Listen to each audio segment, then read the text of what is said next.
Welcome everyone to the Colors of Nature webinar. Tonight we're going to discuss techniques and methods and philosophies for creating amazing colors in nature and landscape photography. I am joined by a host of amazing photographers, including Charlotte Gibb, Jay Patel, Kate Sylvia, Joshua Snow, and of course myself, Joseph Rosbach.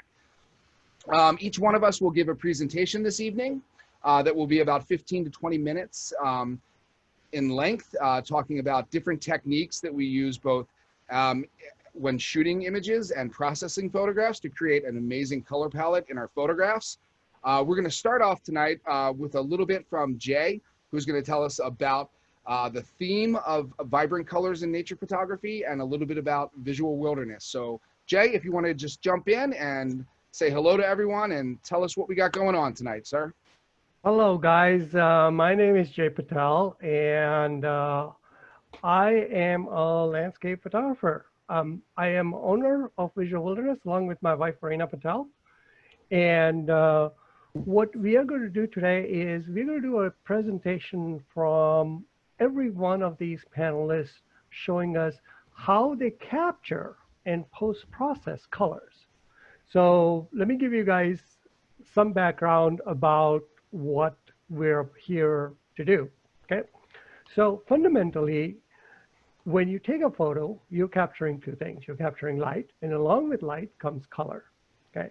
So now there are a lot of challenges that you run into when you're trying to capture colors.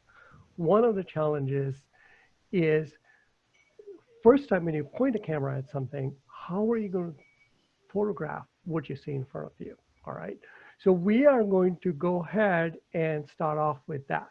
Now, before I jump into what everybody's presentation is, I want to just take a couple of moments to say that this is a short version of our Visual Wilderness Colors Workshop that is coming up at end of this month. And that workshop is going to feature all the panelists that you see over here, and they're going to come in and present various techniques. So we hope you're going to be able to join some of these live classroom sessions in the workshops, and then we'll be able to share a lot more details rather than just present 15 minutes over here, okay? So now let's talk about colors.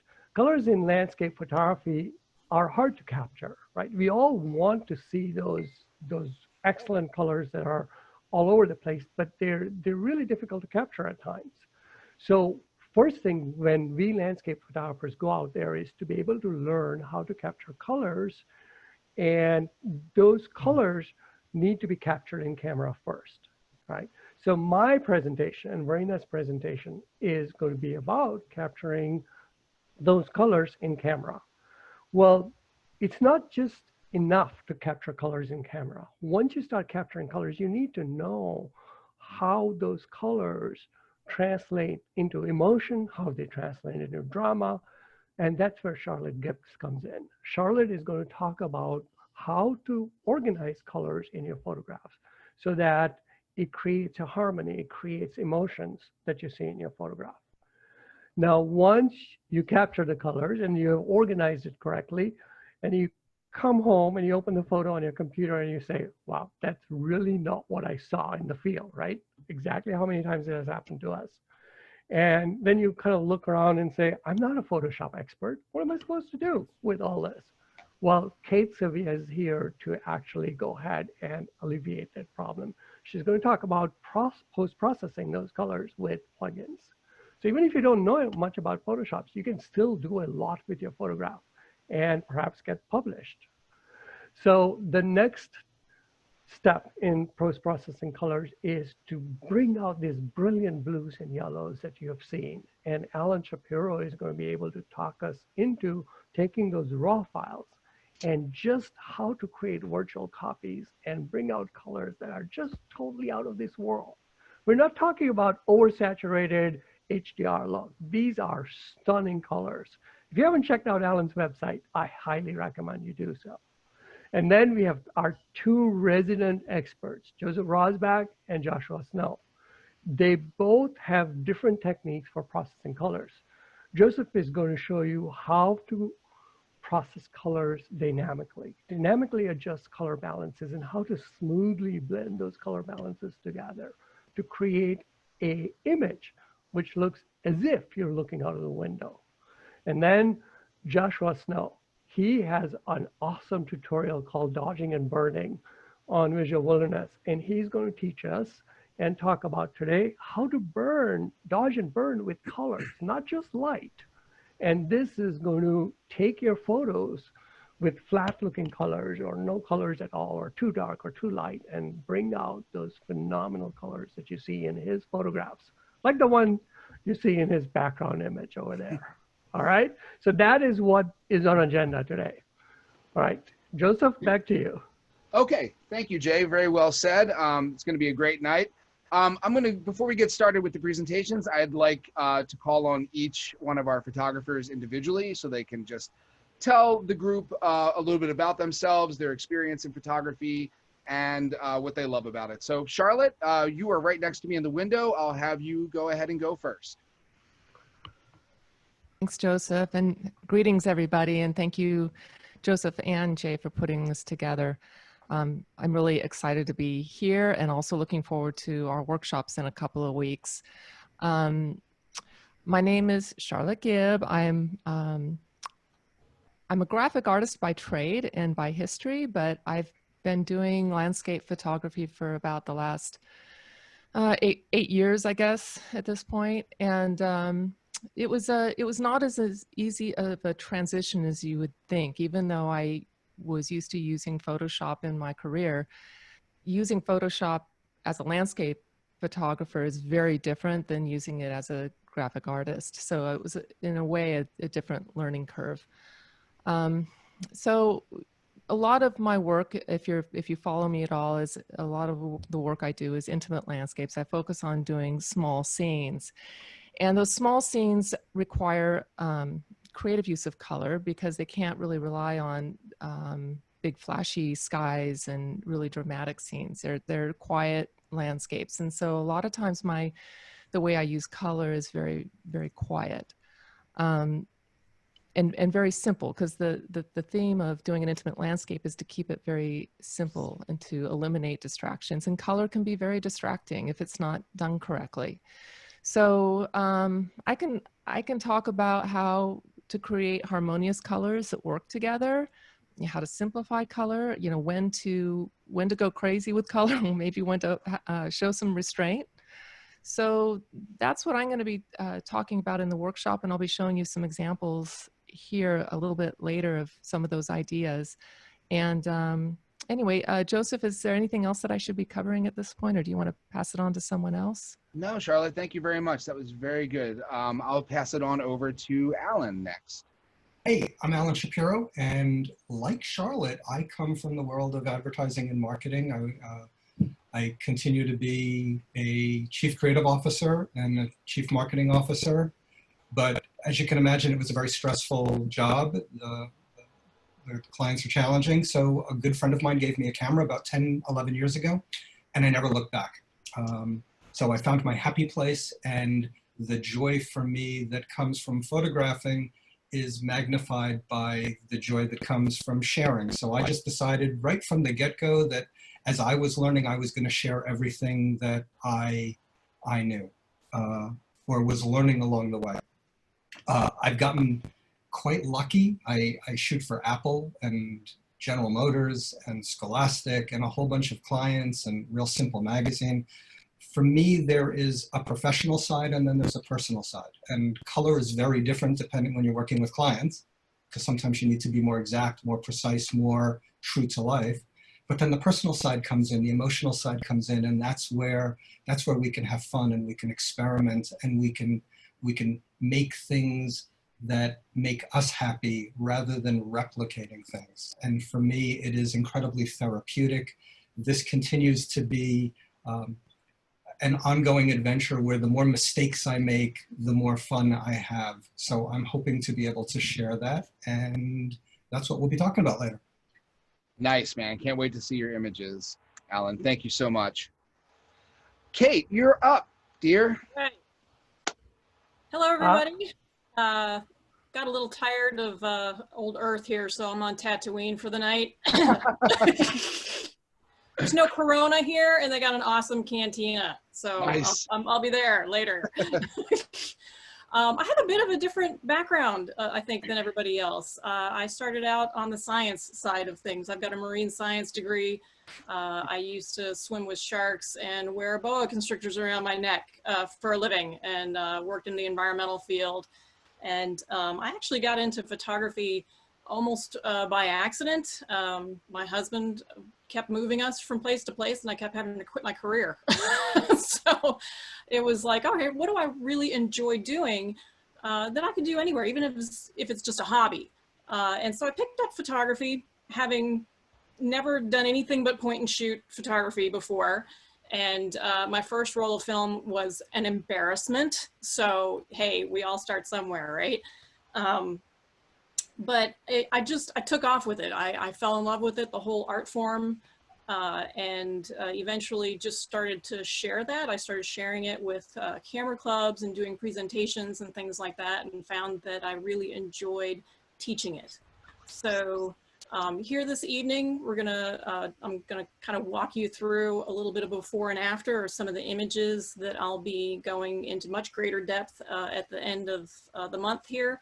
But I just want to say hey, and we're glad you're here, and I'm looking forward to a great session with everybody tonight. Awesome. Thanks, Kate. We appreciate it. Joshua, you're up next, sir. Oh, man. Okay. I'm Joshua Snow. I'm Moab, Utah based, but I'm currently along the Oregon coast. I just got done with a really great workshop. It was a workshop where every single sunrise and sunset had amazing light, and it was like total validation for all the workshops that you don't typically get good light on. So I'm still kind of riding a really high wave. I went fishing today as an early birthday present, and caught a bunch of fish. So today is a really good day. I'm excited to be here with you guys. I too have sort of an interesting background. I was a mechanical engineer before all of this. Process of picking up a camera and kind of traipsing around the Finger Lakes area of New York, I kind of got serious about photography that way. And a couple of years later, I moved to Utah after a week-long photo trip that sort of changed me forever. And almost immediately, like Alan said, felt like sharing what I was learning, because I have such a non-traditional background, but a background in art, and it was difficult for me to sort of wade through all the information on the internet. So I wanted to share what I was learning with other people kind of along the way. Never really dreamt that I would become a full-time landscape photographer. I kind of always envisioned myself hiking around the jungle collecting bugs, because that was a passion of mine for a long time growing up. But I'm going to talk to you guys about color. Color is really important to me in my own work. As you can see, I really sort of like vibrant, punchy, exciting, and loud colors. Sorry, Charlotte. I always have had a really hard time sort of connecting with people face to face. I'm actually kind of, and photography and color has sort of opened up a path of communication that I can connect with people through my work. So that's kind of why my work is the way it is. I really like ethereal, sort of soft, whimsical, fantastical, epic scenes. So I hope you guys will enjoy my presentation, and you'll enjoy the workshop we're going to be doing later in the month. Thanks, Josh. I'm certain everyone will. You have some amazing work. I'll go last. You're welcome. I'll go last. My name is Joseph Frostback. I have been doing this full time now for almost 20 years. I actually started out when I was pretty young, at the age of 18, graduating high school and going right into doing photography full time. I worked for just over 10 years as a photojournalist, working for several newspapers in the Washington, D.C., Baltimore, Washington metro area. I was always in love with nature and landscape photography, but it just literally took me that long to build a portfolio and to break into the business. Of course, when I started out shooting film, and when I actually started to break into doing landscape photography work full time, that is sort of when digital started to take off. So I had to relearn everything as I got into it. But it's been an amazing journey. I love what I do. The reason I do this is because I want to be outdoors and experience nature as much as I possibly can. So this has been sort of a gateway for me to do that for most of my life. So I've been very, very blessed to have this experience. I lead workshops year round at this point, and I do a lot of online education and publishing. I've written 2 books on landscape photography with Ian Plant in the past. And yeah, so I'll be talking to you guys about some of my techniques for creating a dynamic color balance this evening in my landscape imagery. I am sort of drawn to 2 different types of photography when it comes to nature. I love doing big, grand, wide angle landscapes that are, you know, big skies and stunning light, but I also love doing very quiet, intimate scenes. And I tend to teach both of those sort of philosophies and techniques in photography when I run my workshops and when I do my mentor classes online. So I just want to say thanks to everyone that's in attendance tonight. Thanks to our panel of photographers. You guys are all inspirational and amazing. And let's go ahead and just kick things off and jump into the presentations at this point. Sound good? Yes. Awesome. Okay. So what I'm going to do now, guys, is I'm going to share my screen and I'm going to jump into Lightroom where I have each of your images, and then I will call on you individually to start your presentation. Just give me a little cue when you want me to jump from the, one image to the next, and I will cycle through it, okay? Cool. Awesome. So let's start the screen share. And everyone can see me okay? And see my screen? Okay, great. All right.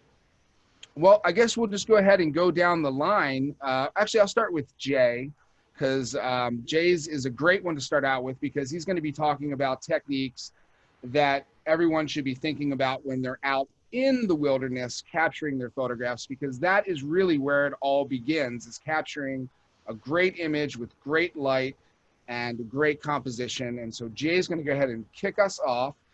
And Jay, let me go ahead and bring the image up, and I'm going to turn the lights out so people can see it. And Awesome. There you are, sir. All right. So this is New Zealand. This is a place called Cannibal Bay in New Zealand. And if you ever visited New Zealand, there are very few people. When we went there, the sky was going spectacularly crazy, right? So you can see all the colors that we've been captured. Now, to get some of the colors enhanced in this image, what I did was I used reflections in the wet sand to get the colors that you see. And when you're at a location like this, it's like Josh being at the workshop, and every night is like this, right? But the point is that the problem with landscape photography is, you know, you don't always get the colors like this. So what my presentation is going to focus on is, hey, what do you do? Why is it that you can't always capture colors like this? And what happens if you really don't have colors that you dream about, okay? So the biggest challenge with landscape photography is that the variables that impact color in the field, when you're out there walking around with a camera, you have no control of. You have zero control of those variables. So Joseph, if you bring up the next slide, I was going to talk about the variables that you see. All right, so here's the variables that I'm talking about. You don't have a control of light, weather, or location. Sure, you can say you can pick a location, but then you can go to the location and you find out that there's a drought or there's a flood. And sure, that has happened to me. You also don't have control over local geology or flora or fauna. So you get the geology that you get. Sometimes your family wants to go on a vacation and you don't have the geology that you're looking for. So what do? Time of the year. Sure, if everybody's a landscape photographer, time of the year is not a problem, right? Especially for us people, for those people who don't have kids. They can just take off in their van and be on Oregon coast, right, Josh? And those of us who do have kids and family, time of the year is a challenging. So time of the year impacts how the colors appear on your photo. So does time of the day, right? There's midday shooting, which nobody wants to do. Then there's golden hours, blue hours, night photography. So all of these natural variables impact how color appears in your photography. But none of these you have control over. So how do pro landscape photographers like the ones you see have ways to come away with some great photos? So let's go to the next slide. So I'll explain how these variables interact. So here's a location. This is a great location from Arizona, right? Here, people would say, when I show people this photo, they say, oh, this is golden hours. Well, actually, this is not golden hours. This is like long before golden hours. There was a storm that was passing through, and the sun was pretty high up in the sky. And as the storm passed through, it lit up the golden light, or just warm light lit up the yellow sandstone. And the blue sky is what you see is this dark storm that was passing through. There was some lightning and we weren't sure we wanted to stick around, but this is one of my favorite images. So here, the two variables that are interacting are light and weather. Light and weather are interacting to create the colors that you see, all right? So this is what I mean by the variables impacting the colors. So now let's go to another photo, and I want to show you how weather and light are interacting in this photo. Now, this is St. Mary's Lake in Glacier National Park, and believe it or not, this photo was captured almost 20 years ago with a camera that was like a 3-megapixel Canon camera that was like the first DSLR on the market. Really lousy dynamic range, and you can't do much with it. But the photo is one of my favorite photos. Now, the other thing that is interacting over here is time of the day. In this particular photo, the sun has barely come up on the horizon. So it's still partially under the horizon. So the first light of the sun is falling on the clouds that you see on the left side, right? But you go deeper into the scene on the right side, and the sun has not risen at that point in time, right? So there is partial sunrise.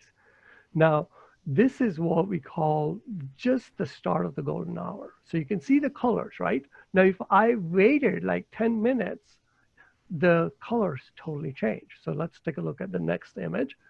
And this is where the golden hour comes in. So you can see the same place, same location, just a little bit later, and the colors have changed dramatically because the sun is now fairly high above the horizon. It's shining through, and it's still nice and golden light that's falling on. But none of these images, I have control of light. But you have to remember that one of the things that happens is the light changes as the time changes, but light also changes as the seasons change. So I can give you a lot of examples, but we don't have time. We're going to present in depth in our workshop all the ways these variables will impact colors in your photos. So now the question comes in is, if you don't have control over all of this, what do you have control over, right? So the things you do have control over is your camera settings and your own brains. So let me walk you through one of the techniques that we use to get the colors. So let's go to the next image. So here is a scene from Redwood National Forest, Northern California. So we are wandering around in the forest, and again, the light and weather are interacting. But in order to photograph this, what happens is when I capture this photo, I notice that, look, the brilliant green colors that I see in the plant are nearly washed away because the foreground is totally underexposed. And all the colors that you see in the trees or on the top in the sunbeams is nearly lost because along with the details because it's overexposed. So you have like, if you look at the histograms of this photograph, there will be like 2 peaks on either side. And what happens is as those peaks spread out, you have created a situation where you don't have control of the colors. So obvious solution for this is the things you do have control over is exposure, correct? So in this case, what I did was I underexposed the photo. So the next image. So I underexposed the photo, so I got some colors in the trees and also the details in the sunlight. And the next image, I overexposed it. And now you see all the brilliant green colors that you see in the foreground are coming through. So the things I have control over is my camera settings. So what you need to do in your workflow when you're in the field is don't worry about things you don't have control over, and then come away and exploit things that you don't have control over, your creativity and camera settings. Now, what I did with this is I took those 3 images, blended them together, and you can see it in the next photo, what that looks like. Now you notice the colors that are just nice and rich throughout. You have details in all the sunbeams, and if you were to look at the photo, it looks like you're standing there outside your window looking at the scene with your own eyes, okay? So that is what your variables that you have control over can help you do. Now, I'm sure people are going to argue. People are going to say, okay, smarty pants, how about if you don't have sunbeams and you find yourself in forest? What do you do? Well, let's take a look at the next image. Well, you can still photograph forest. Now, how did I do this? Look at the colors that are coming up. Well, I used 2 things to get a photograph like this. This is Hall of Mosses in Hoh Rainforest. It's a beautiful area. Well, the 2 things I used over here is I used the fact that the fresh leaves in the spring are translucent. So if you guys walk around in the spring, you notice the leaves, and as the leaves are coming up from the trees in the spring, they don't have enough chlorophyll. So if you have an overcast skies or broken cloud cover, you can actually just see through those leaves. As the summer goes on, what happens is the chlorophyll fills up, the leaves become more opaque, and then it cannot filter the light over. So what we did to take a photo like this is we go there at the height of the spring. We know, we wait for an overcast condition sky, and I walk in there. All I have to do is just point my camera and take a photo. Fairly easy, right? So that is what happens. So I know what you guys are going to think. You're like, okay, what happens if you are not there in spring and you're in the middle of a really bad light conditions? So let's take a look at really bad light conditions, next photo. Okay, so all right, smarty pants, let's see. You're here, I'm here in the middle of the afternoon. There's no rainforest. All the leaves you see are dark green. There is too much chlorophyll. What are you going to do? You can still come away with awesome colors. Take a look at what I did on this location in the next photo. See those brilliant sunlight that was reflecting in the last photo? If you take those reflections in a stream, those reflections make awesome colors. So these greens that you see over here in the photo are colors that are reflecting. So what about non-reflecting colors, right? So, okay, we can also take a photo in the shade when I'm at this location. But I just wanted to give you guys an idea of what this whole thing is about, how we capture intense color in the field, no matter what the conditions are, all right? But in order to do that, you have to change your mindset. Remember, you don't have control over natural variables. You do have control over some variables, which are camera setting and your creativity. So what is the workflow between the 2? So that no matter where you go, no matter what conditions you find yourself in, that you'll be able to come away with great colors. So let's take a look at the next slide. So what we do in our presentation, or we're going to go through, is 4-step workflow. And the first step is long-term research. And long-term research looks for predictable factors, like what season are you visiting this location? What's the climate like? Geology like? So that is absolutely critical for us to go, no matter where we go, this is something we do diligently. Then there are 3 other steps, and those 3 other steps will define the interaction between the conditions that are not in your control and the variables that are in your control, and how we use those to create brilliant colors no matter what. Now, our tutorial, Varina's and my tutorial, if some of you who are familiar with it, are filmed on site, on location. So you'll be able to see our cameras, us working together, what's inside happening in our cameras. You'll be hear us talk, what's going on, how we set exposure, focus, all of those variables. And you will be able to see exactly how a video or how a photo is captured on location. So during our presentations, you're going to see some of those videos. Now, after my presentation is done, I'm going to put some sample videos out for you on the chat box.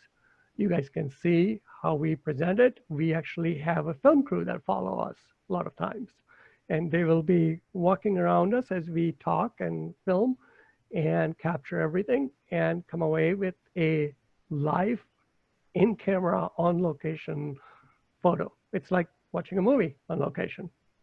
So I'll stop over here. I can go on forever, but I want to give other panelists a chance to share their own work. All right, thank you, Jay. That was very informative. I'm going to turn it over to Charlotte Gibb next, who is going to speak to us about color harmony. And Charlotte does it really, really well. So Charlotte, can you hear me? Are you there? I am here and I can hear you. Excellent. A lot of what I talk about when I talk about color is how we're emotionally impacted by certain colors. In the design world, we would design according to how we wanted people to feel about a certain product or a company. So for example, the color blue conveys a feeling of calm and trust. And so when you see something in blue, you might feel those kinds of feelings about the photograph. This particular photograph, it's an intentional camera movement. It was taken in Hokkaido, Japan, during a really very nasty blizzard, which had just cleared out. This was taken actually from my hotel room window, where I was basically sequestered from the storm for the entire day, and I was pretty bored out of my mind, so I started goofing around with my camera. So this was right after the storm ended. It was getting dark, and this is what's called the blue hour, during the blue hour. So the camera sees blue. When I looked out the window, I did not see blue. I saw gray, but this is what the camera saw. And when you move the camera, it sees things differently again. So in this way, you can kind of trick the camera into seeing reality differently than how you see reality. So I wanted to compare this picture with one that I also included. Joseph, there's a black and white version, and when we switch to the other version, I want to see if you can tell how you feel. Like, does that make you feel differently than the blue photo? To my mind, when I switched it to black and white, which is probably closer to how the scene looked to my eye, it has a almost sinister feel to it. It feels a little dark, and like this is like the Snow White forest where the trees are grabbing at you, versus the blue photo. If you want to go back, Joseph, to the blue photo, it gives a feeling of hopefully serenity and calmness. So we're very much affected by colors. It's cultural. It's the sky is blue. The water is blue. We see these colors, at least here in Western cultures. We see a lot of blues in places like hospitals and places where they want us to feel calm. so what I talk about a lot is, you know, being mindful about that and using those color concepts when you're putting together your photo, when you're deciding which colors to eliminate. A lot of what I do is a process of elimination. In this photo, I don't have the control to show you the raw, you know, but there was some strange hues up in the right-hand corner from the window that was reflecting some of the interior light from when I was shooting, and it was distracting. And so, you know, I was able to tone those down and get them out of my composition. So a lot of what I do is just really simplify as much as I can to give you something very solid to look at and not to be distracted by too much distracting colors that aren't harmonious. Let's see, Joseph, do you want to, can I see what other pictures? How about the other blue hour one? That one, yeah. Yep. That's the one. So this is in Colorado, and again, you know, photographed during that wonderfully magical time when the camera sees things differently than what we see with our own eyes. In this case, I had a choice I had to make was, did I want to color correct for the blue hour? The camera was still picking up the golds in the aspens, but the trunks had all turned blue. And so when I color corrected, and what color correction means is that we all associate aspen trunks with being white. And in this case, the camera saw them as blue. So color correcting simply means, you know, adjusting the balance, the warmness of the photograph to get those aspen trunks white again. It affects the entire photo when you start playing with white balance, of course. You know, if you warm up the color temperature, the color of all of the gold tones and those green tones below all warm up. And in this case, what happened is I lost those lovely, you know, greenish tones in the aspens, because the aspens weren't all yellow. They were yellow with green as well. And I wanted to preserve those. So this photograph is actually pretty much straight out of the camera. I did a little bit of cleanup in getting the trunks to straighten out a little bit. There was a little bit of convergence. But otherwise, it's color-wise, this is what the camera saw. And I chose to not mess with that very much, because when I did, it resulted in something that I felt wasn't that artistic. It was just another grove of aspens. So I know somebody had asked that question about, you know, shouldn't you reflect what you see versus, you know, and not try to make the photograph into something more, you know, spectacular than what you saw. But sometimes the other way is true. Sometimes what you see is completely different, but the camera reveals something very, very wonderful and magical, or accidental even. And this was one of those cases. It's an artistic decision. And, you know, I like to experiment artistically a lot with my work. So in this case, I went with what the camera saw. I think we've got one more. There you go. Ah, there it is. Okay. Another grove of aspen in Colorado. I call this one Aspen Happy. And the reason that I named it as such is that yellow is a very happy color. We see yellow in our everyday world, and corporations know how to use colors, like I said, to evoke emotion. So when you see yellow, you can think of different companies that use yellow in their logos. I think of McDonald's, you know, how about the happy face? Amazon, it's a big yellow smile. You know, these are companies that want us to associate their products and their services to make us feel good, to make us feel happy. And so this is, again, a photograph that was almost entirely yellow.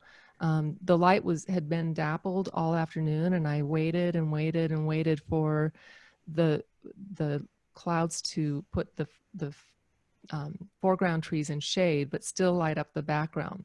Again, this is pretty much straight from the camera, but what I did do in terms of color harmony here is the pine trees in the back were a lot more saturated, And I wanted to tell the story of yellow, that when you're standing in this aspen, this beautiful aspen grove, there's this, you're surrounded by this wonderfully happy color of yellow. So I knocked down those greens, just desaturated them just a little bit. They're still green, but they were out of camera, they were a little greener. So I just knocked down the saturation of those greens just a tad to make the whole photograph communicate what I wanted, which is to give you this warm, happy feeling of being in this grove. I'd love to take some questions if anybody has any, if any of my panelists have questions, that would be great too.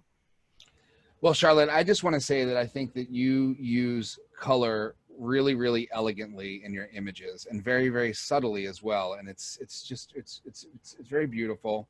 And I like the way that when I've looked through your portfolio, that you use color juxtaposition as well, using those warm and cool tones to create sort of a tension in the photographs, which I think is also really, really an interesting concept in your photography. So I don't know if you want to speak about that or. Yeah, and I want to start clicking on things on the screen and I can't. But the blue hour aspens with the gold and the blue, that I could talk a little bit more about that, and how cool colors recede. And this would normally be kind of a boring composition. It's trees, it's a wall of trees, if it weren't for the color. This photograph is really all about the color. Cool colors recede and warm colors come forward. So just by using color this way, you end up creating depth. Your eye starts bouncing back and forth into the photograph because of the cool colors are receding. So again, the blue hour is this magical, I'm seeing your questions. Thank you, you guys. That really helps a lot to know what you're asking. The blue hour is that time between after the sun goes down and when it gets completely pitch black. And it varies, of course, from day to day. In the summer, it's much later in the day. That's why I love photographing in the winter, because you don't have to get up quite so early. It doesn't create such a long day. But it's also in the morning. So if you get up really early in the morning before the sun comes up, you can also get this effect with your camera. It doesn't last very long. It lasts maybe 5-10 minutes, depending on the time of year. The further north you are, like for example, in summer months, you'll have a longer blue hour than, like for example, I was in Costa Rica, which is close to the equator. I mean, there was no blue, it was like a minute, and it's gone, it's all over. So if you live closer to the equator, you don't have as much time to play around with a blue hour as you do further north. I hope that answers that question. And then on Al, I see you were asking the question if I moved the camera up and down during the exposure. Not on this one, but on the other blue hour photograph taken from inside the hotel room. Yes, that was moved upside down. That was handheld. When you do intentional camera movement, you can also put it on, this one. You can put it on a tripod and it gives you a little bit more control. I've been messing around with a video head, a fluid head, because it's a little bit more fluid than my regular tripod that I use for still photographs. So if you're into this sort of thing, it's highly experimental. It's really, really fun. You end up with a gazillion photos that you then have to sift through and, figure out which ones kind of work, but you get very unexpected results at times. It's very difficult to control what you're going to get, which is what I like about it. No two photographs are going to be the same. And, what's important for me is to create work that's unique, that's original, that pushes at least my limits. And so intentional camera movement is a way to do work like that, that's whimsical and fun. And no one's going to have that photo just like you. I know that's getting a little bit away from the color topic. I'm going to be, when we do the workshop in a couple of weeks, I'm going to be going into this kind of stuff a lot more in depth. And I'll have control of the screen so I can show you, different techniques for managing color. But, most of all, what I can say about this in my philosophy in general is, study the color wheel and try to understand what kind of colors look good together. And you'll start getting a sense of it by looking at work and steering your photographs into more of a narrow range of color instead of super like broad, lots of color can be very confusing to the eye. So try to narrow it down and eliminate extra colors if you can. So, oh, there's some other questions here. Let's see here. Carrie, can the attendees see the questions in the Q&A, or is that just me? I'll read them anyway. They should be able to see them, yes. Okay. Carrie is asking if I work much with split toning, and are you doing color edits in Photoshop? That's a really good question, Carrie. Split toning, I've messed around a bit with split toning, and actually right now I'm kind of seeing if I can get the results I want with split toning. Historically, I have not. The jury's still out whether that's kind of a look I like. It's certainly a technique to get your, for example, if you want your highlights warmed up or your shadows cooled down. For those of you that don't know what split toning is, in Lightroom, there's a control that allows you to called split toning, that allows you to control the color and the saturation of your highlights and your shadows. And it can be overdone very, very easily. It's a very fine control. I do most of my edits in Photoshop. So I initially use Lightroom just for when I import. I do all of my color adjustments just across the board. I have certain adjustments that I do for every single photo that comes in based on my camera and my settings. And then as soon as I get those ready, they go out to Photoshop, and I do almost everything else in Photoshop. However, Lightroom these days has gotten really, really good at controlling things. And the reason my workflow is that way is just because that's how I got started before Lightroom was as powerful as it is now. A lot of what I do can be achieved in Lightroom very easily. And then luminosity masks, let's see, bring out yellow without affecting the trunks. Yeah, you could. You could use luminosity masks to, you definitely bring out more yellow if that's what you want. I wanted the soft colors, I wanted these colors to be in harmony. So, if those yellows got too brash, I felt it would be too much. I mean, but that's to my taste. I mean, that depends, every person has a different sense of what they're trying to achieve, and I remember I showed the other one, Joseph, the one with the aspens with the blue trunks and the yellow leaves.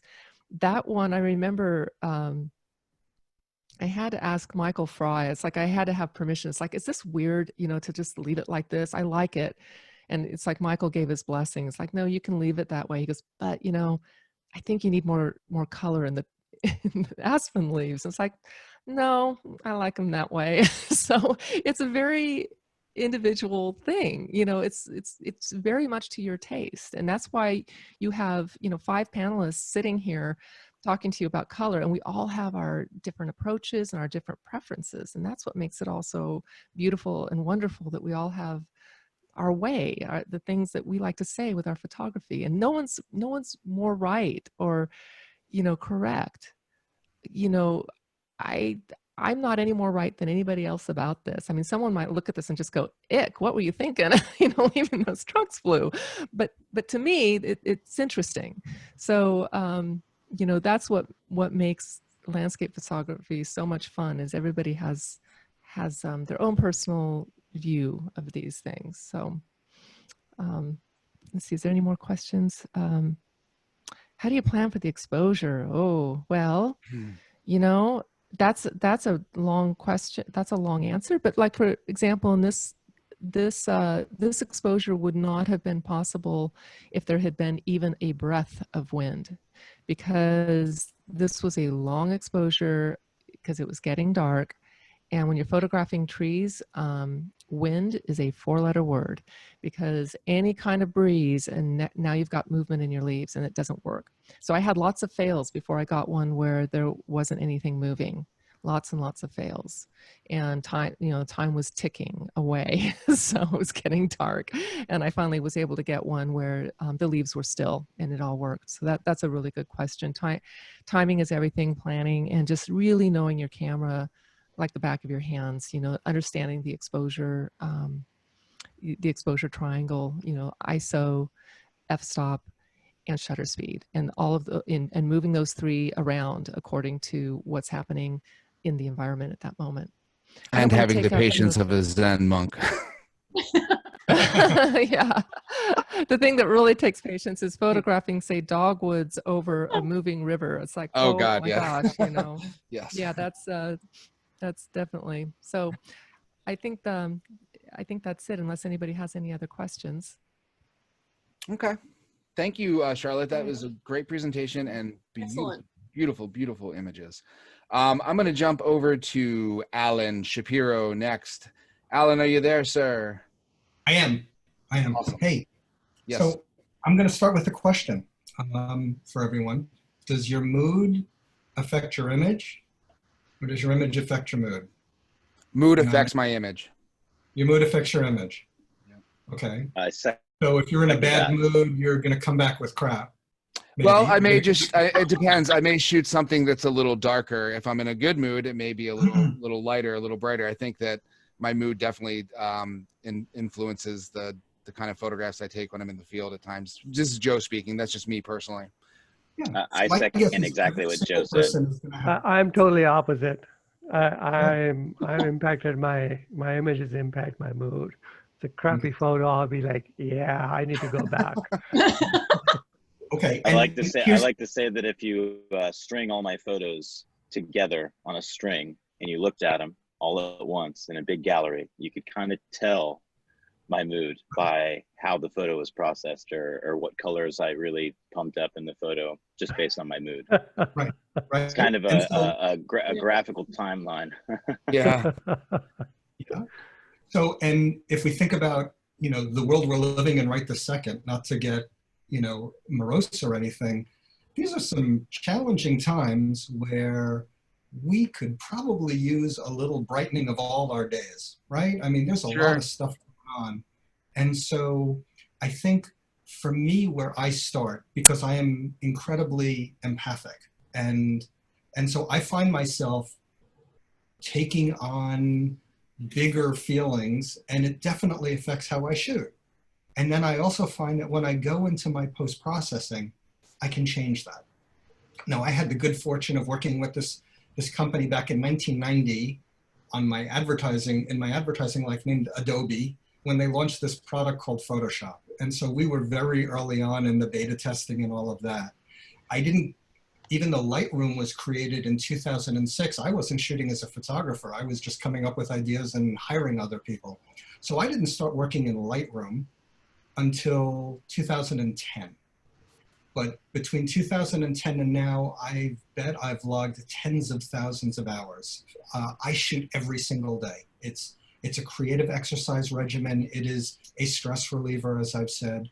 And when I'm done shooting, I will make time, usually at the end of the day, for like an hour of processing, at least. And sometimes that will take me long into the night if there's nothing else going on. And so for me, and by the way, everything I'm going to talk about in my upcoming class is all about Lightroom. I would say that in my personal workflow, not my professional workflow, not when I'm working for clients, but personally, I spend 98% of my time in Lightroom. So everything you likely are seeing if you look at my work is done in Lightroom with tiny little bits of, round tripping to Photoshop for bigger things. So I would venture to say that in Lightroom, there's nothing I haven't poked and prodded and pushed to the limit. For instance, right now you're looking at a daffodil. That's a joke. Joke. Nobody got it. Oh, God. All right. So I will not be that stupid in my presentation. It's a daffodil. It is definitely a daffodil. No, it's an aspermum. All right, it's a rose. Would that be better? Is there no, that's not a rose either. Coneflower. Okay. No, it's an osteospermum. A cone Whatever. is an inch. So I do a lot. I started as a portrait photographer back in the day because, you know, when you're walking around New York, which is my home base, you know, there's lots of people and I'm kind of fearless. I will walk up to anyone and say, show me your orgasm face or something stupid just to get a reaction. That quickly led to my thinking about gardens and finding beautiful places, because I've long said when things are looking down, find something beautiful looking up.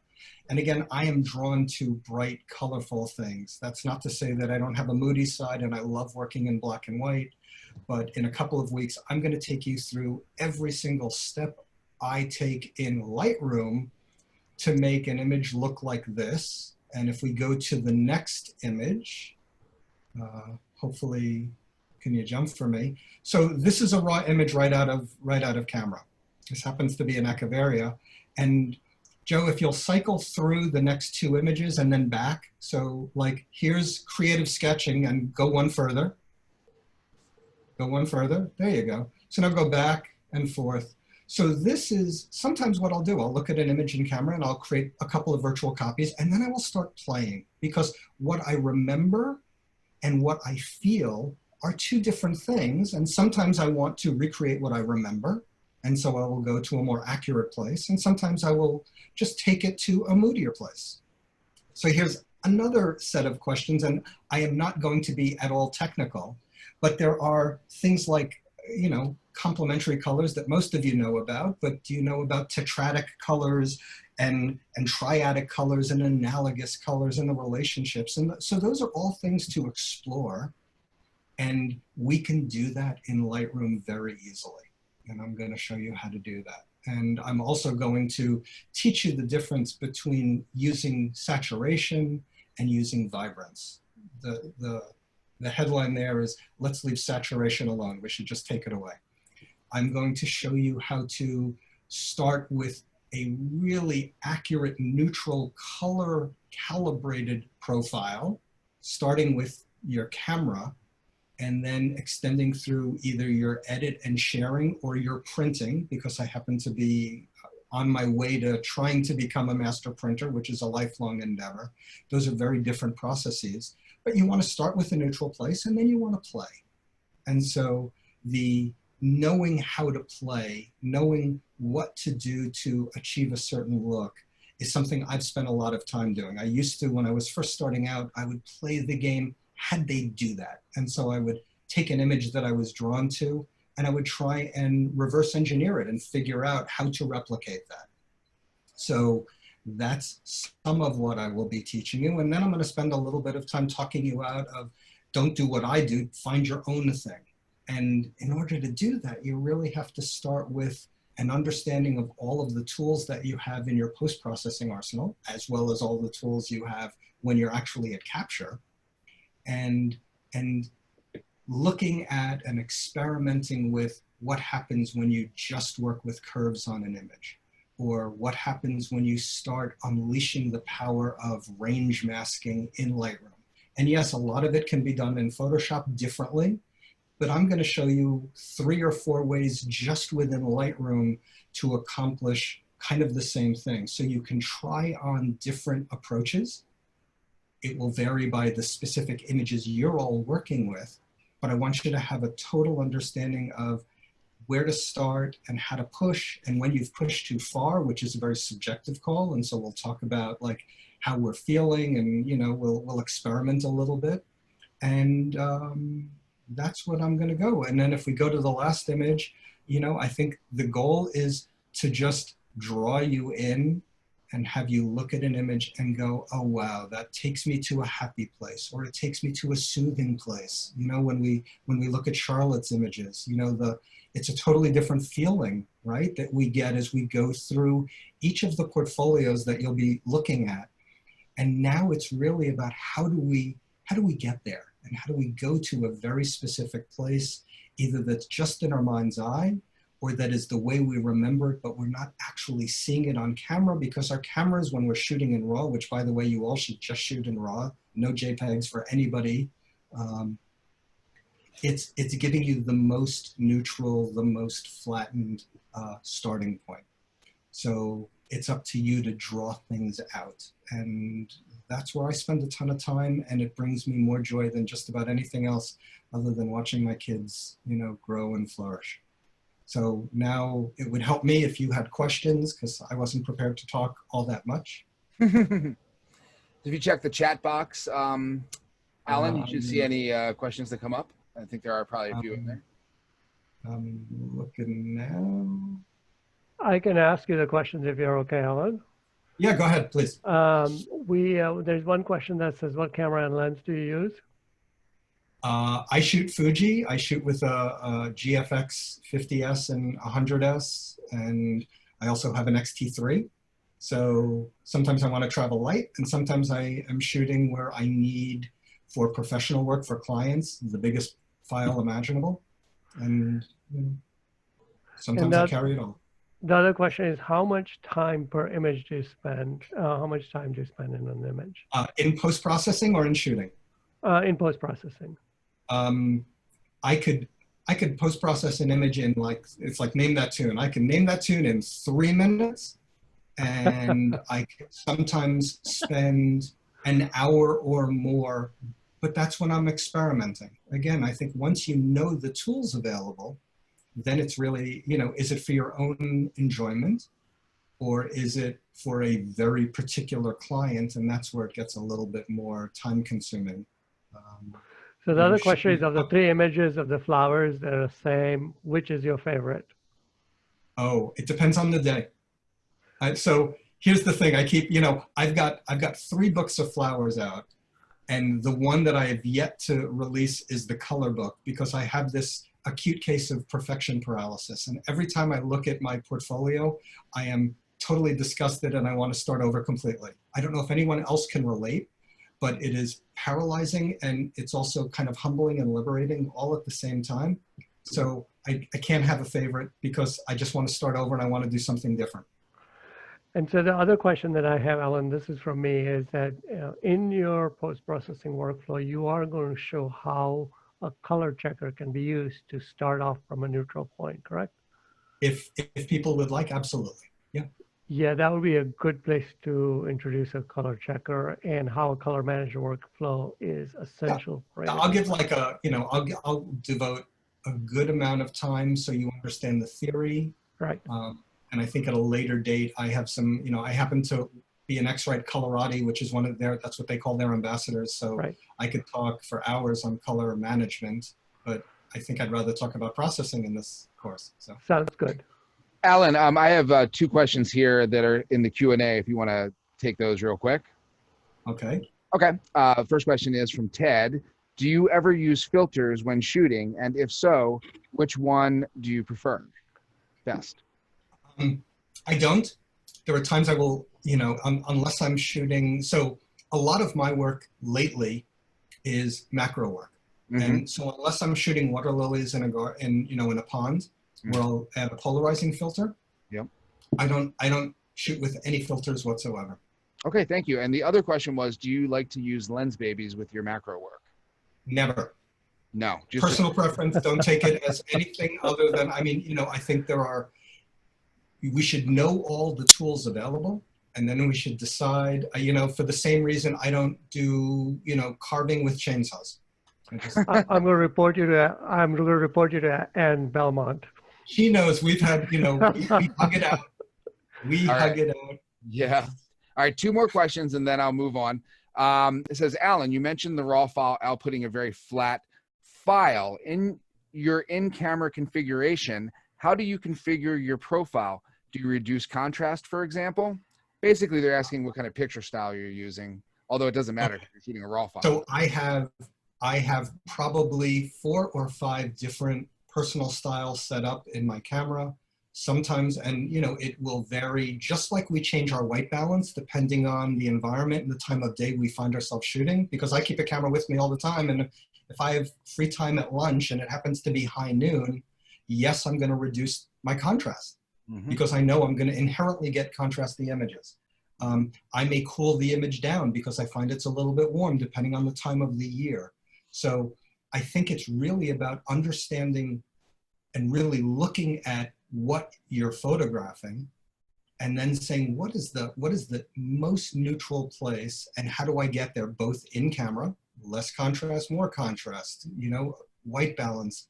I don't ever use custom auto white balance. I will always customize it using a color checker, and then bringing it in and using that software to make sure that the camera and the lens combination are calibrated so that when I import the image and start processing, I'm starting from a neutral place. Thank you. All right. Very good, Alan. Thank you so much. Beautiful images. Oh, one last question. The flower photograph that you have the 3 variations on. Yeah. What was the name of that flower, sir? That is an echeveria. It is a succulent. Those flowers are literally the size of your pinky nail. Oh, wow. They're tiny. Really tiny. It grows off a euphorbia, you know, which is sort of like an aloe or, you know, a desert succulent. Okay, great. Thanks, Alan. Really appreciate it, man. Beautiful, beautiful photography. Thanks. Kate, you ready? You bet. Okay. Shall we start with this one? Yeah, let's do that. Okay, cool. Let me bring it up and let me just close this down over here. And whenever you need me to flip through, I'm pretty good at figuring that out. But if I don't do it in time, just let me know and I'll go to the next slide. Alrighty. All right. My images, what I'm going to show you in the presentation this evening is a lot of before and after. So you can actually see what's coming out of my camera. And I'm going to explain a little bit about my thought process as to what created the after. Now, my overall approach to my photo editing, all my post-processing, is number one, this is personal. This is mine. And I really have nobody to impress but myself first. You know, it'd be nice if I could impress other people, but it really is for me. And, you know, I noticed something. I started drawing and painting about 2 years ago. And the things that I share on social media that I've painted or I've drawn, the questions that I have never gotten are, was it really that blue? Did it look that yellow? Was that tree really there? Nobody ever asks that about paintings and drawings, but for some reason we get kind of hung up on what people did on a computer to their photographs. And so I approach my photography just like I do my painting and my drawing. And it is just as much an expression of how I see the world as any other art form. So when it comes to post-processing, I start globally, and then I, you know, concentrate on the local areas. And I started in Photoshop like Charlotte and was very comfortable there. And you kind of had to twist my arm to get me to start using Lightroom, in all honesty, you know, later on. But I spend a great deal of time in plugins. And I don't know if it's just the speed at which I was able to process my images when I'm in a plugin. I don't know if it's that I got frustrated with Photoshop at some point. I don't know how I ended up there. I just did. And it has really been incorporated into my overall workflow. So let's talk about this image real quick. This is Crabtree Falls up on the Blue Ridge Parkway. And the challenge that I was presented with here was that I could only get so close or so far from this waterfall. And I really wanted to isolate this branch in front of the water. And with, you know, kind of that dappled light coming in, you know, some things in shadow, I really needed to create that separation. And so global adjustments really weren't going to work for me with this image. So the water needed to be treated one way, the tree needed to be treated another. So let's go to the after photo. There we go. So basically what I did is I used the plugin Color Effects Pro by Nick and used control points to add contrast and you know, desaturate a little bit. There was a little bit of a color cast on the water, did that to the background, and then really just concentrated on those leaves independently of everything else. And I do that a lot in my photography. I will try and create that separation from foreground to background visually by changing the light and the saturation and the vibrance of different elements within the scene. Let's go on to the next one. This is Magnolia Plantation down in Charleston, South Carolina. It's a very familiar site by anybody. I know Joe has seen this at least a dozen times, right? A couple times. Yeah, a couple times. But, you know, with the overcast light, which I really like in this scene, this is a raw image and it just ended up kind of flat and dull. So I brought this in to Color Effects Pro again, and that is primarily so I could just, thank you, concentrate on bringing out the vibrance in those azaleas in the foreground, really trying to lead the eye right down the middle of that tunnel view with those live oaks hanging over everything, enhanced the greens, it did all kinds of stuff. So I think that in my workflow, in my experience, I like to do a lot to my images. You can see that they're kind of a far cry from where I started, but I like to do it quickly. So kind of, I'll go the most painless route possible. And for me, that just turns out in my workflow to be through a lot of plugins. Let's see, what's next? Next image? Color IR. Yeah, a little infrared going on there. I'll tell you what I find indispensable with the plugins is NYX Vivesa when it comes to infrared. Some of the challenges that we have with infrared. Now, if you're not familiar with infrared, this is a converted camera, and it reads infrared light as well as some of the color spectrum. So that's why you're not just seeing a straight up black and white infrared here.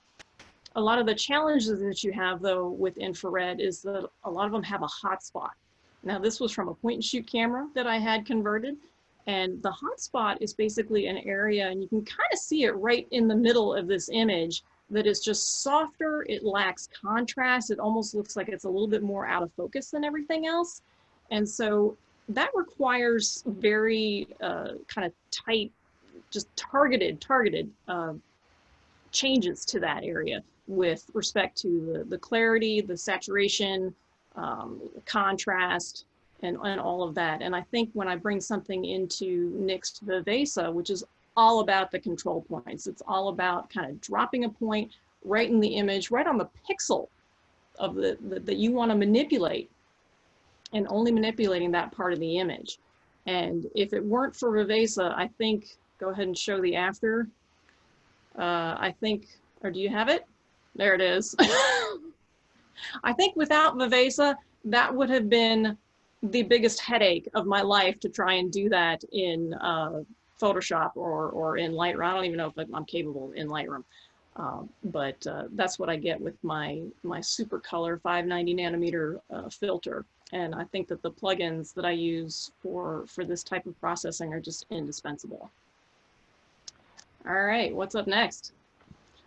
Here we go, another situation that, I mean, it's just, again, flat.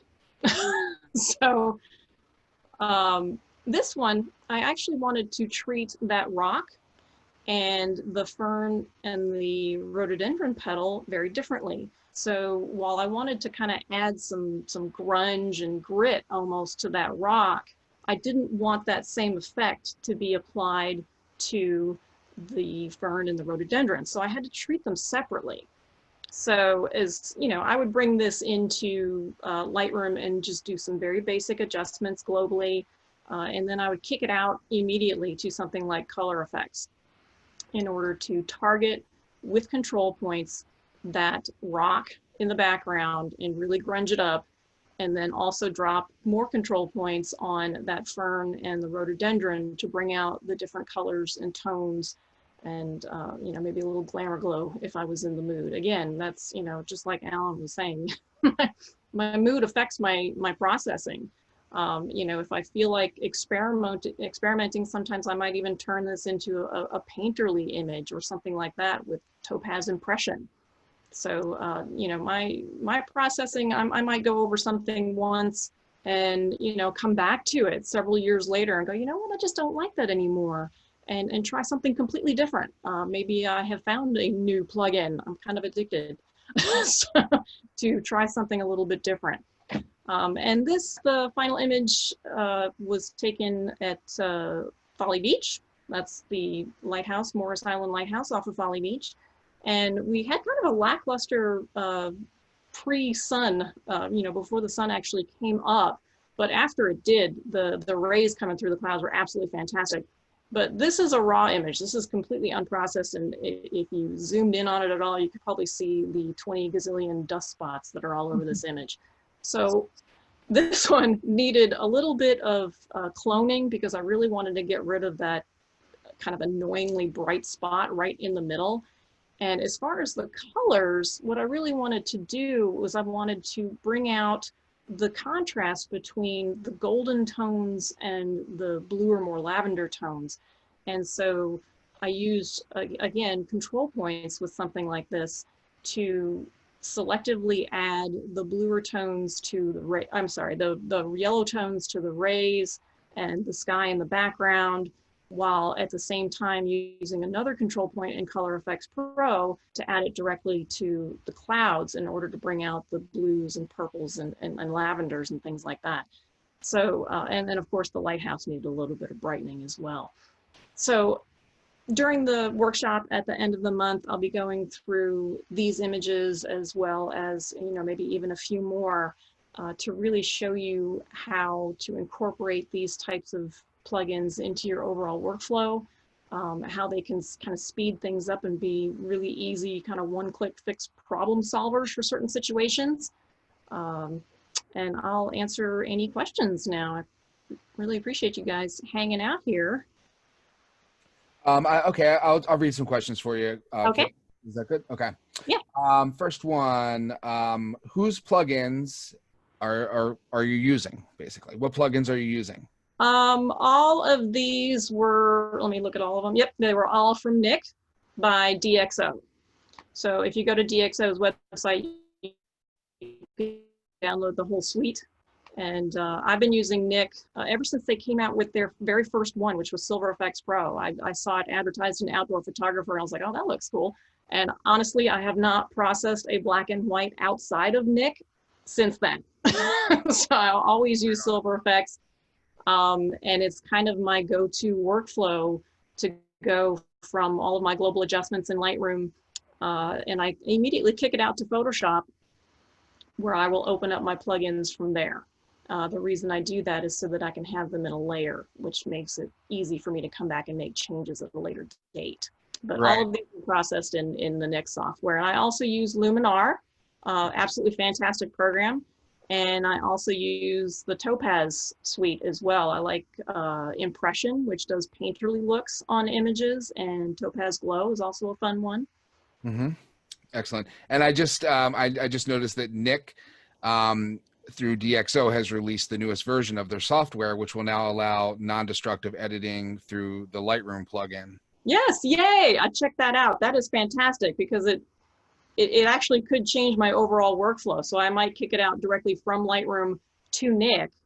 And it's just a little checkbox that you have to check that says, to be able to come back and re-edit it later. It didn't used to be able to do that, which is why I went through Photoshop first, but now you can do that. It's really great. Right. So that will help maintain a more non-destructive workflow process for those of you who like using Nick filters, but are not keen to go into Photoshop and want to stay inside of Lightroom. So that's a cool thing. Exactly. All right, cool. Thank you, Kate. Beautiful images. Appreciate all of your insights. I'll bring up Joshua next, and I'll go last. Josh, you there? I'm here. All right, my friend. Start off with this image. Yeah, that sounds great. Excellent. And I think I have it backwards, though, so let's start there. That's okay. Yeah, it doesn't matter. All right, so first of all, I'm honored to be here because you guys are all amazing, and you guys have brought up some points that are very near and dear to my heart. Color harmony, feel, how certain colors make you feel and relate to a photograph. I tend to work much like maybe a painter would. My background is sort of in painting, and I always admire the work of landscape painters. So when I am capturing something, anything, whatever it is I'm capturing, I try to form a connection and make it about an experience rather than just a simple snapshot of something happening at that moment. So a lot of my work is very technical, that speaks to the other half of my brain, the mechanical engineering side of my brain. So usually my images are multiple exposures for dynamic range, for focus, for movement, i.e. water motion versus blur in the trees, etc. This image was taken in Washington a few years ago. This waterfall has been photographed a million times. So I really struck out to find something as unique as I possibly could. And it also turned out that it was the most difficult thing I could possibly do. I'm a big guy. I'm almost 6'3", 280 pounds. So getting into this tiny little crevice that I had to be in to shoot this was very difficult. But what draws me to scenes like this is the colors, greens, vibrant greens. I was captivated by this area a long time ago, long before photography. So it was amazing to finally get there. And I kind of return to this area every year. But bright greens just make me feel very happy. It's my favorite color. And I tend to like more yellowy greens. So a lot of the greens in this image were sort of pushed yellow, and yellows pushed green to sort of harmonize the color palette a little bit and sort of fit this into a complementary color scheme, to where I'm mostly just working with shades of yellow green and maybe some undertones of blue in the water. This particular scene was focus stacked with a very wide angle lens. And if you look in the raw file, which I'm not sure is exactly raw, or if it was just the work that I had done in Lightroom, I can't remember. But Joe, if you flip back to the other one, you can see that the greens were a little bit cooler.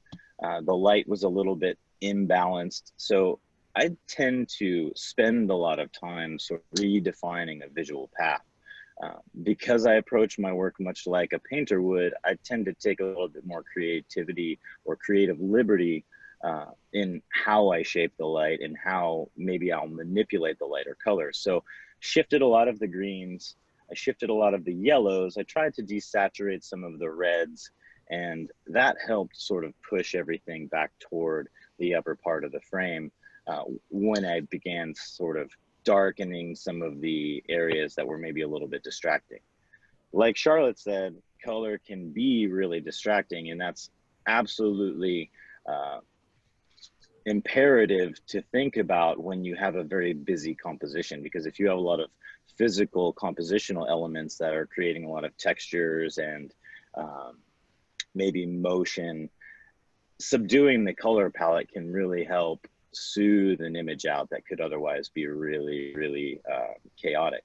And that's certainly how I felt about this image. There's a lot going on. So trying to harmonize the color palette made me feel like I was soothing out a little bit of that tension, and I came away with something that was a little bit more ethereal and that more fit my mood at the time.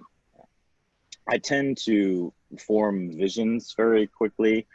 I'm always sort of inspired by landscape paintings or the work of others, or fictional stories and illustrations. So when I'm in the field, I sort of kind of already have an idea about what it is I want to photograph and how I want to process it.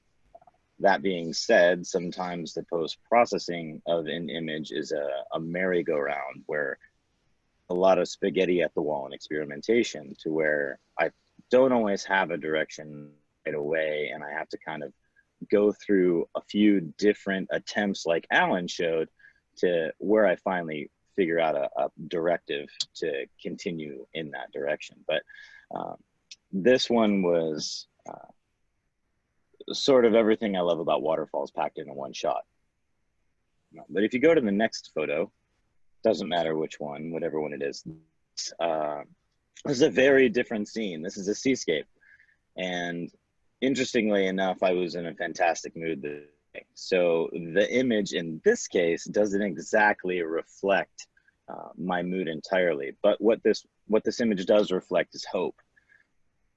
This image sort of came at a very interesting time. This was just last week, kind of during the outburst of all of the on society right now. So all day long, it was very, very overcast and very gray. And like Kate or Charlotte mentioned earlier, the camera was sort of perceiving it as blue and less. I had to sort of exploit that and really work in some cooler tones into the areas, the deepest shadows, while really warming up that bright light, because the bright light sort of emanates throughout the scene. And I feel like the sun below this cloud, where it otherwise looked like was going to be completely snuffed out, was sort of a beacon of hope in an otherwise turbulent world. So that's sort of the direction I wanted to take this photo in. And as soon as I sort of saw the light, I knew immediately how I wanted to process this image. And this is another very technical image where there's several shots for waves, a couple for dynamic range and for texture in the clouds. And also because it was an extremely dynamic scene, as you can imagine. But another thing that helps me sort of connect with composition, and this is sort of getting away from color, is to apply some sort of biological element to the scene. Every time I'm out photographing and every time I'm looking around for composition, I find a way to relate whatever is in the landscape to either a human element or something in nature, or even something in fantasy. And in this particular case, the image title, Heart of the Dragon, sort of made me feel like this fiery sun, this warm, fiery sun, was like the beating heart of a mystical dragon that has sort of been laid to rest in the stone. If you can sort of visualize that and help you see how I form this composition. But I use a lot of split toning. Like Kate very briefly touched on, I really like warm highlights and sort of cooler neutral shadows. I really like that color temperature transition, and I really try to work that into most of my work. I feel like it gives it a little bit more dynamic feel, a little bit of dimensionality, and it also helps establish a more direct visual path. I sort of like to have control over how people are perceiving my image, because again, this is how I communicate with people. So I want viewers seeing my image to be sort of planned, so that they can spend time focused on the details that I want them, and maybe not on the areas I don't want them to focus so much on. If you go to image, Joe, Yes. This is sort of a classic color harmony for me, golds and blues. It's something that I use a lot. The blues in this scene tend to drift a little bit more magenta. But if you've been to this area in New Mexico, the ground and all of the rocks and all of the shale is very gray. It's almost colorless. So I took a lot of liberty in cooling the temperature down of the landscape to just give it some color where there otherwise may not have been. And again, like Charlotte said, I perceived this scene as gray, but the camera kind of captured a little bit of blue magenta. So I sort of tried to exploit that in that blue magenta sort of conveys a sense of calm, while the warm lightning bolts sort of have this sinister feel. Even though, you know, gold and yellow are supposed to give you a happy feeling, I felt like really bumping up the warmth in those just kind of added to the color contrast, and it really gave some really nice focus on these lightning bolts. And color theory is something that I sort of think about while I'm photographing, and I tend to actually change my white balance for what I'll call my base image. Since most of my shots are exposure blends or focus stacks of some kind, I sort of have to pick a white balance in the field so that when I get back into post-processing, all of those files sort of stay consistent. And then once I've blended them back together, I can start taking creative liberties, breaking the image apart into chunks and treating different parts differently with different colors, and then blending them back together. So the next shot, I'm gonna try to guess which one this is. This is from Oregon Coast. This is from last year. And these are lupin in the foreground. And I actually chose to push the lupin a little bit more pink magenta, and they're actually sort of purple. The reason that is because this particular evening, there was a lot of really warm haze in the air. And that really warm light with these backlit purple loops render them actually a little bit more pink than purple. So rather than choose to color correct the image, I really exploited that warm haze, and I really tried to push the colors in the scene to sort of help that feeling along, even toning down some of the greens and pushing the greens a little bit more yellow orange to sort of fit to a complementary color scheme. And this is of course a triadic. There's undertones of green, pink, peachy tones, and even some blue magenta. So I tried to condense the color palette here so that it wasn't quite as I don't know, we'll say distracting for lack of a better word. But I think this is actually the more raw version of the two versions. I don't think any of the shots in here are truly raw, but Joe, was there another version of this in there? I can't remember. No, no, there wasn't. No, okay. I couldn't remember if I had put that in there or not. No, it's okay. But this this image, I really wanted to sort of convey that sense of hope again. It's sort of something that I focus on a lot because you know, the world is constantly in some sort of contention. There's always bad things going on. Then, you know, if we let that influence us too much, it can really put us in a dark place. So I'm always sort of trying to convey a happy, hopeful mood in my images. You can go to the next one, Joe, if you'd like. I don't know how much time I have left. Yeah, no, you're good, my friend. There you go. Okay, cool. This was taken in Glacier last year. This was actually taken on a workshop. Things got strange real quickly. Mama Grizzly and her cub that lived down at this lake were kind of walking up toward the trail to the left, out of frame, and we actually had to go back that way to get back down the trailhead. So shortly after the light here went away, it got very, very dark and very, very foggy, very fast, and we were all sort of double fisting our bear spray all the way down the trail because we're all very sort of scared we were going to run into a bear. But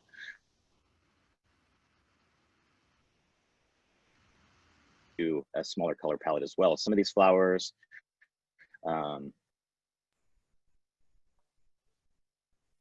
little bit more purple because the clouds,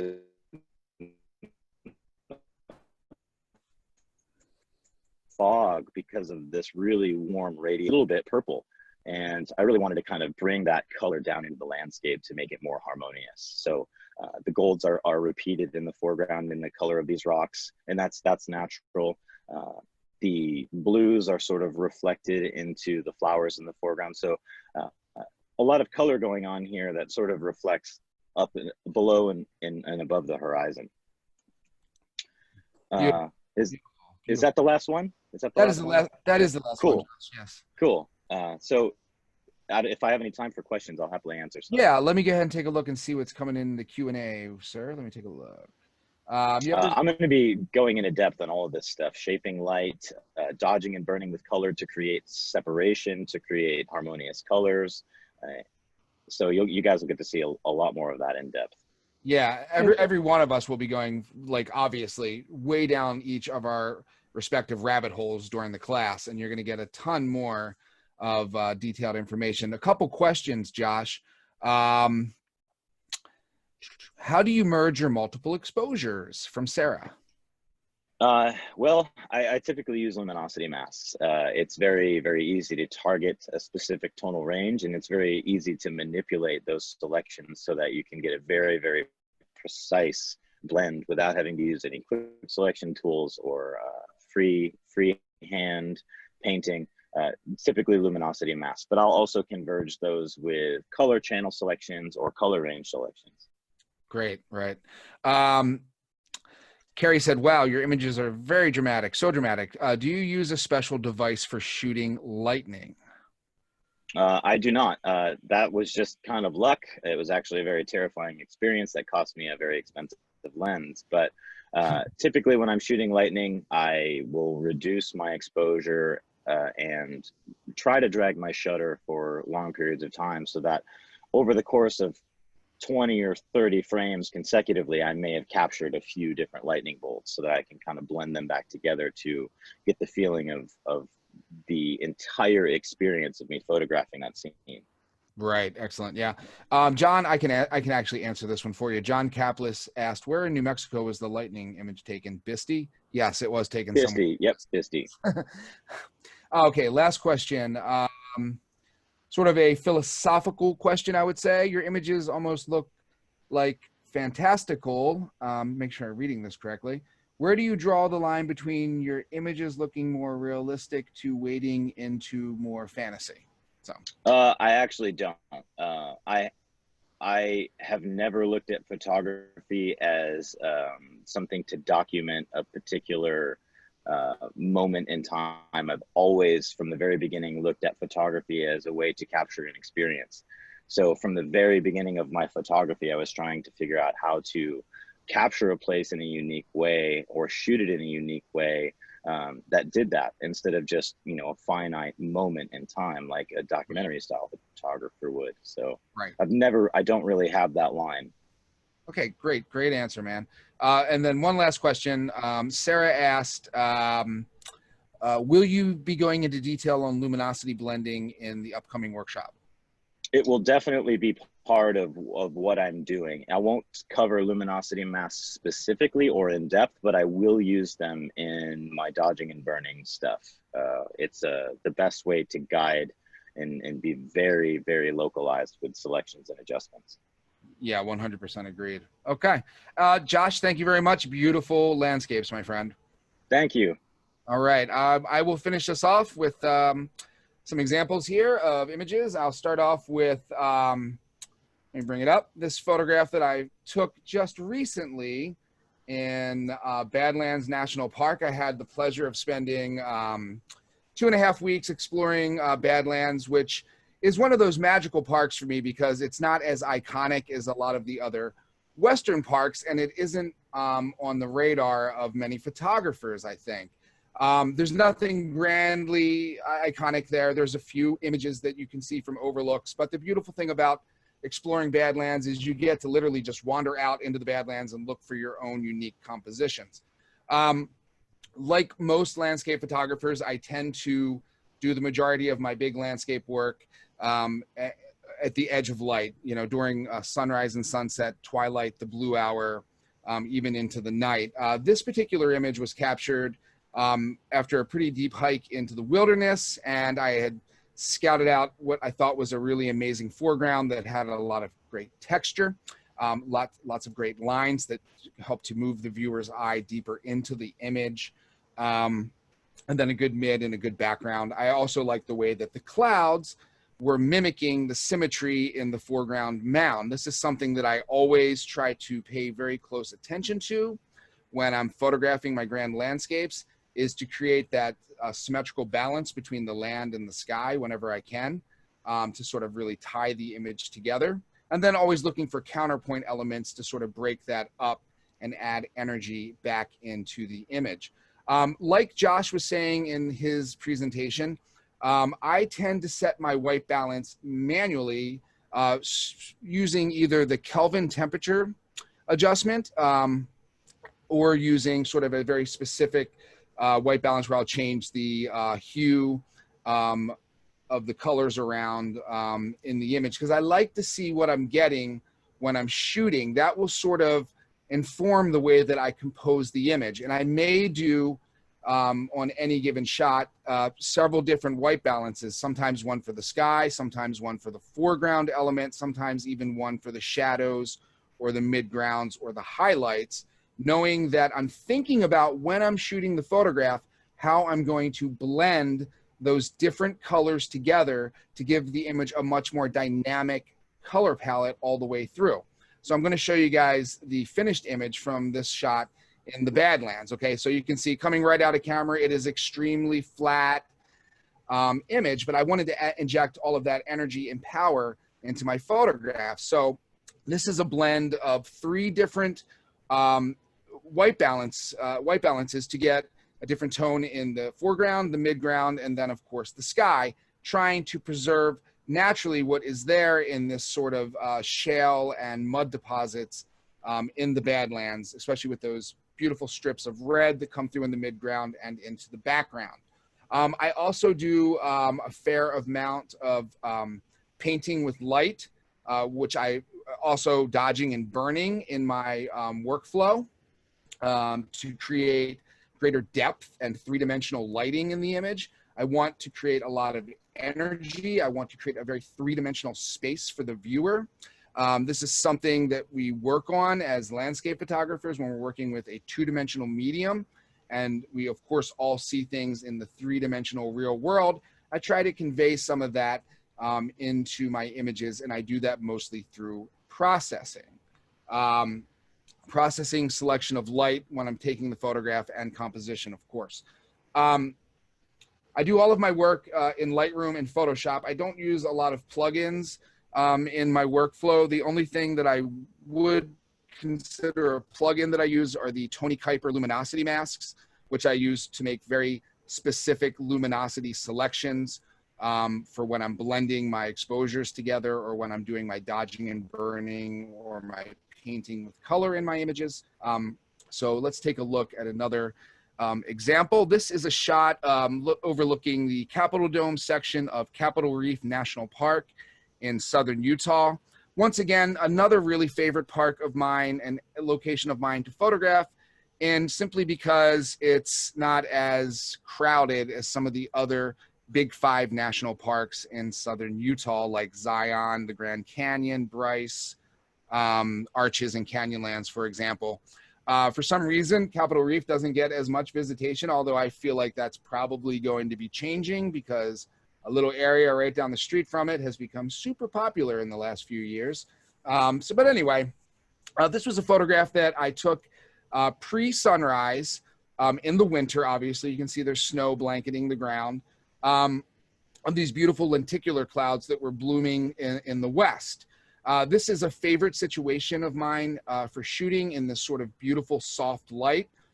When I capture my images, they always look very, very flat coming out of the camera because I use the most base neutral profile for my raw images that have no saturation added, no contrast added, and no sharpening added to the image, because I want to start from the most neutral place in the processing. It is going to give me a lot more ability to control the tones overall, to not have to lift shadows too aggressively.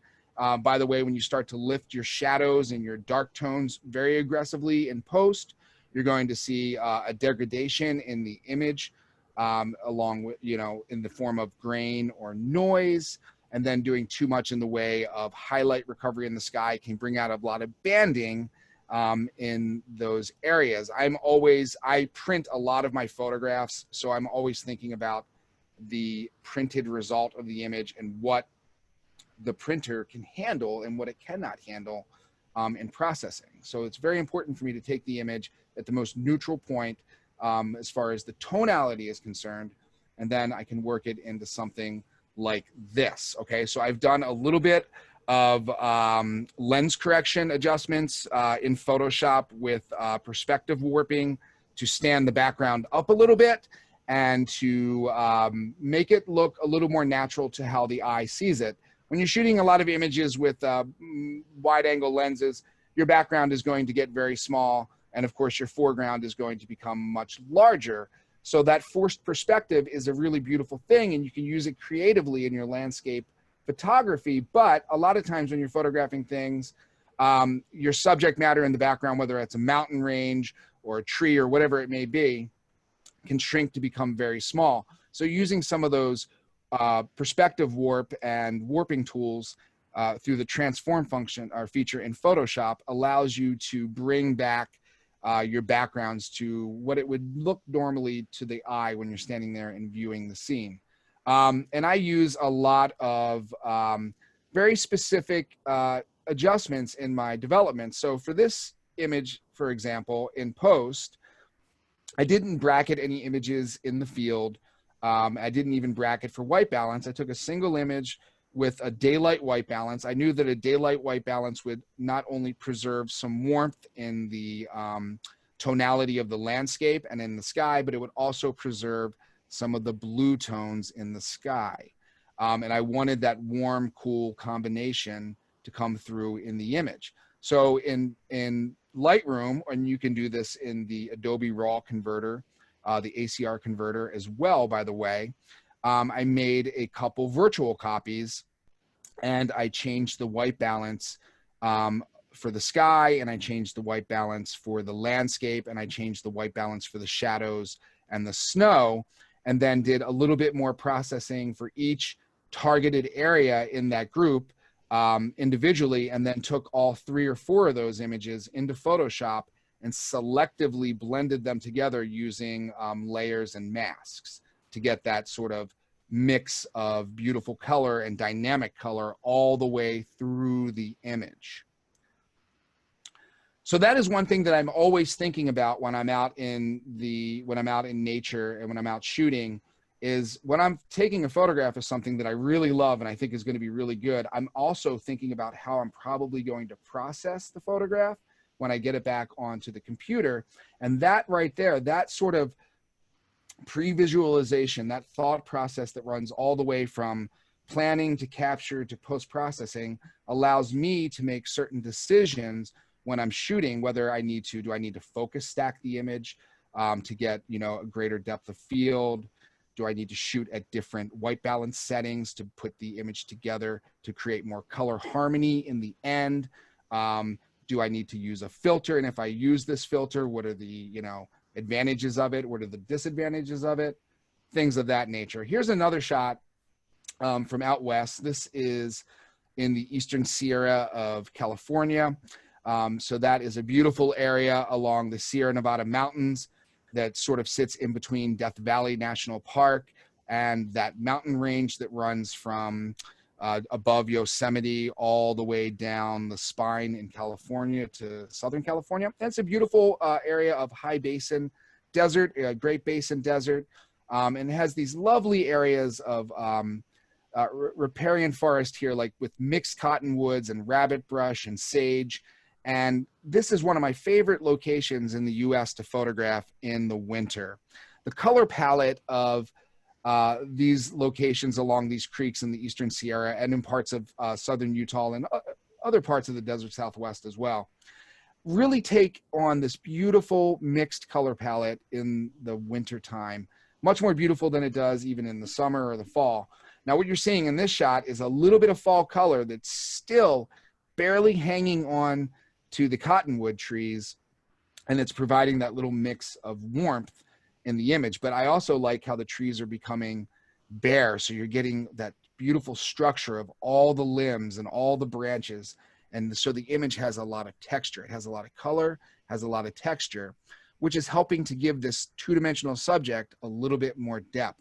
Now, this was photographed with a very long telephoto lens at about 300 millimeters from up on a hill to kind of gain the perspective that I wanted, shooting down onto the scene to compress the rabbit brush and the sage against the cottonwood trees. Okay, so this is a telephoto intimate perspective. And then you can see what I did here in processing is I took those very, you know, those colors that were naturally present, and I enhanced each one of them individually to create this, you know, this greater depth and three-dimensionality in the photograph to give it this more three-dimensional lighting. And I did most of that inside of Photoshop with selective color adjustments, and then with using luminosity adjustments and brushes and layers to sort of selectively make those changes and apply them to regions or targeting specific areas of the photograph to get that broad color mix in the image. And then the last image I want to share with you guys to sort of illustrate the techniques that you can use to create this beautiful color harmony, this beautiful dynamic color range in your images, is this shot from the Virgin River Narrows in Zion National Park. This is one of the most exhilarating hikes you can do as a photographer. It's fun, and you can't go more than 30 feet without needing to pull your camera out of the pack and photograph again, because it is just gorgeous scenery all the way through. You're hiking through this very, very deep slot canyon, and the Virgin River is moving through. So you have just different areas of rock walls coming down and rapids and cascades. and the compositional elements in this location are absolutely endless. I was drawn here to the way that the water flows in from the side and the way that the wall comes in from the side on the left, and it creates that beautiful convergence and energy, pushing the eye into the vanishing point in the background where the canyon wall drops off. So there's some beautiful reflected light happening. It looked absolutely amazing to the eye. And this is how it records in the raw file. It looks a little weak, but this is what it can look like with the right sort of processing. So it can give you this beautiful ephemeral glow to the image.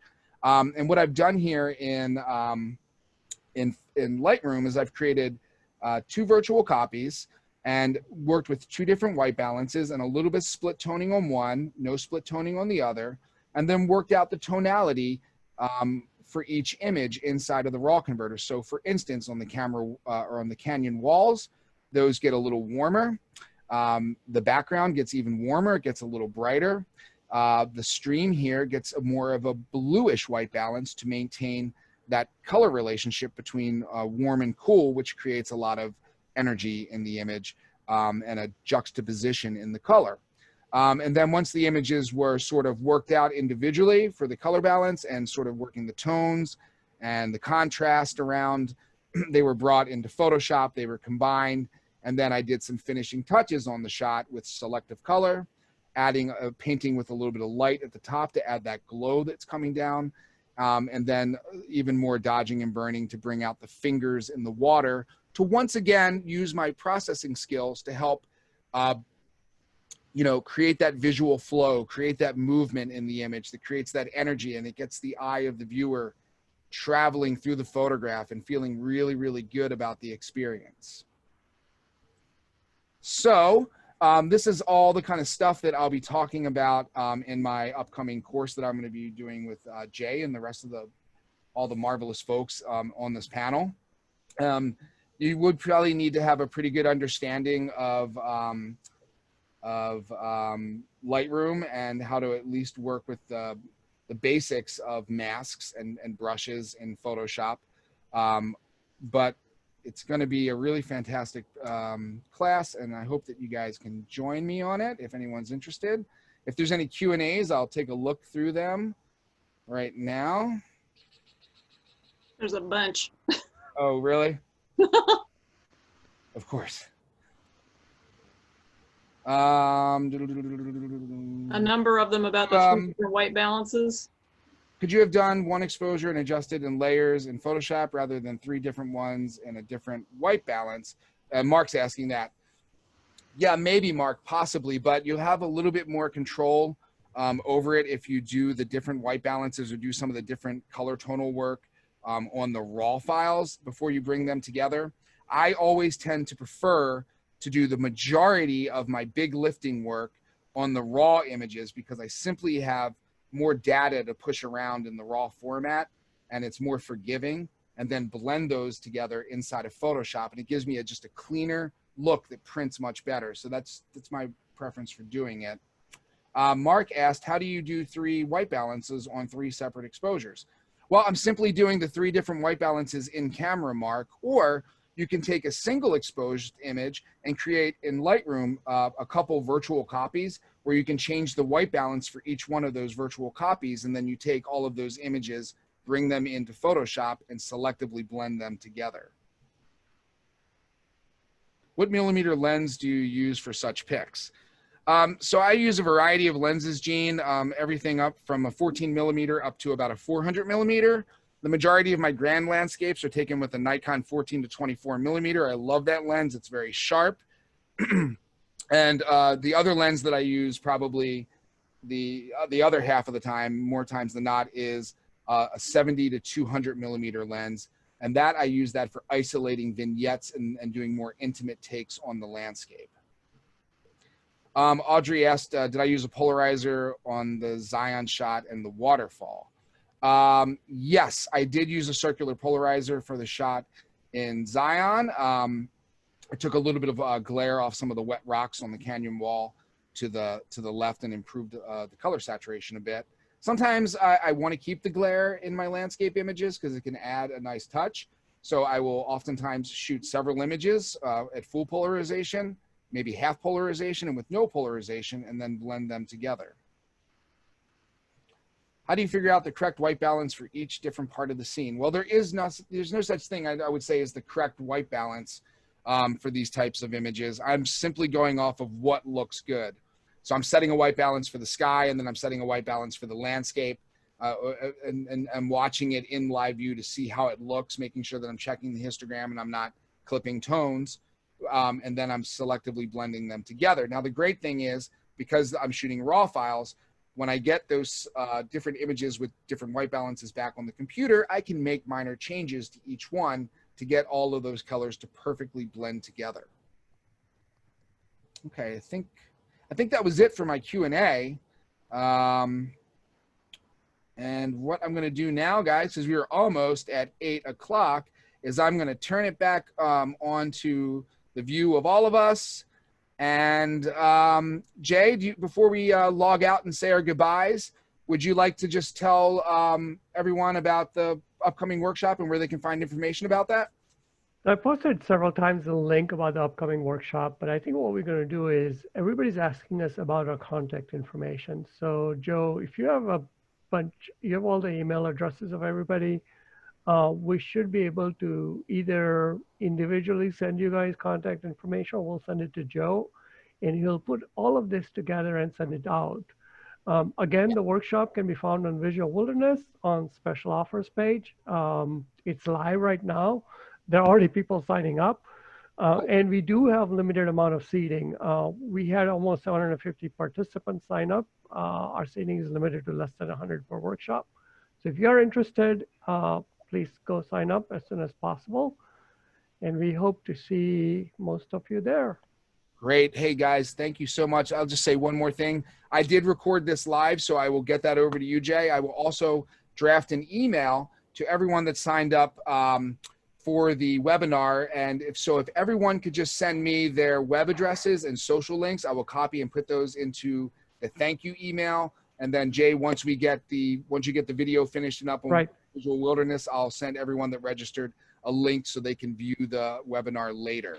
I'll put it up on YouTube and make it public and send you the link. Awesome. Cool. All right. Well, I will go ahead and officially end our webinar and thank everyone. Thank you, Charlotte. Thank you, Alan, Kate, Jay, Josh. Super big pleasure and an honor working with all you guys. And yeah, it's been fun. We'll see everybody in class in a couple weeks, huh? Yep. That's great. Cool. Cheers, Bye, man. guys. Take it easy. Thank you, Be safe. Joseph. Be safe. Jay. See you guys. After party time. Yes. Party at Alan's house. I like it. Oh yeah, he's already. Okay. See you guys. I'm going to end now.